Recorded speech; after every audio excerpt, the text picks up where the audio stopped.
എല്ലാവർക്കും നമ്മുടെ പുതിയൊരു വീഡിയോയിലേക്ക് സ്വാഗതം. ഈ വീഡിയോയിൽ നമ്മൾ നോക്കാൻ പോകുന്നത് ഹിരോഷിമ നാഗസാക്കി ദിനത്തോടനുബന്ധിച്ചുള്ള ഒരു പ്രസംഗമാണ്. അതിനു മുമ്പ് എൻ്റെ ചാനൽ ഇതുവരെ സബ്സ്ക്രൈബ് ചെയ്യാത്തവരുണ്ടെങ്കിൽ ഒന്ന് സബ്സ്ക്രൈബ് ചെയ്തു വെക്കുക. അപ്പോൾ നമ്മൾ അപ്ലോഡ് ചെയ്യുന്ന എല്ലാ വീഡിയോസും നിങ്ങൾക്ക് പെട്ടെന്ന് നോട്ടിഫിക്കേഷനായി ലഭിക്കുന്നതാണ്. അപ്പോൾ നമുക്ക് നേരെ പ്രസംഗത്തിലേക്ക് കടക്കാം. ഹിരോഷിമ നാഗസാക്കി ദിനപ്രസംഗം. ബഹുമാനപ്പെട്ട അധ്യാപകരെ, പ്രിയ കൂട്ടുകാരെ, എല്ലാവർക്കും നമസ്കാരം.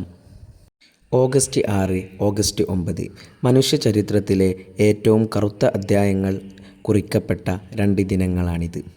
1945 ഓഗസ്റ്റ് 6 ജപ്പാനിലെ ഹിരോഷിമയിലും ഓഗസ്റ്റ് 9 നാഗസാക്കിയിലും അമേരിക്ക അണുബോംബ് വർഷിച്ചു.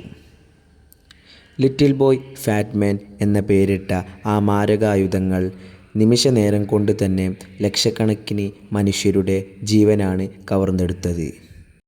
ആറ്റോമിക് ബോംബിൻ്റെ ചൂടിൽ നഗരങ്ങൾ ചാരമായി മാറി. അന്ന് ആ ദുരന്തത്തിൽ നിന്നും രക്ഷപ്പെട്ടവർ പിന്നീട് റേഡിയേഷൻ മൂലമുണ്ടായ രോഗങ്ങളാൽ വർഷങ്ങളോളം ദുരിതമനുഭവിച്ചു. തലമുറകളോളം ആ ദുരന്തത്തിൻ്റെ ആഘാതം ജപ്പാനിലെ ജനങ്ങൾ പേറേണ്ടി വന്നു.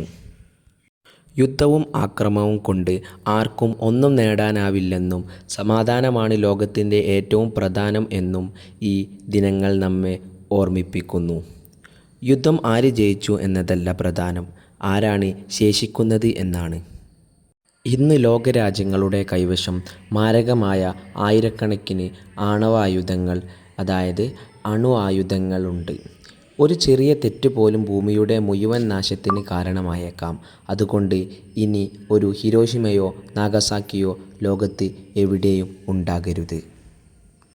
ആണവായുധങ്ങളില്ലാത്ത, യുദ്ധങ്ങളില്ലാത്ത, സ്നേഹവും സമാധാനവും പുലർത്തുന്ന ഒരു നല്ല നാളേക്കായി നമുക്ക് ഒന്നിച്ചു അണിനിരക്കാം. നന്ദി.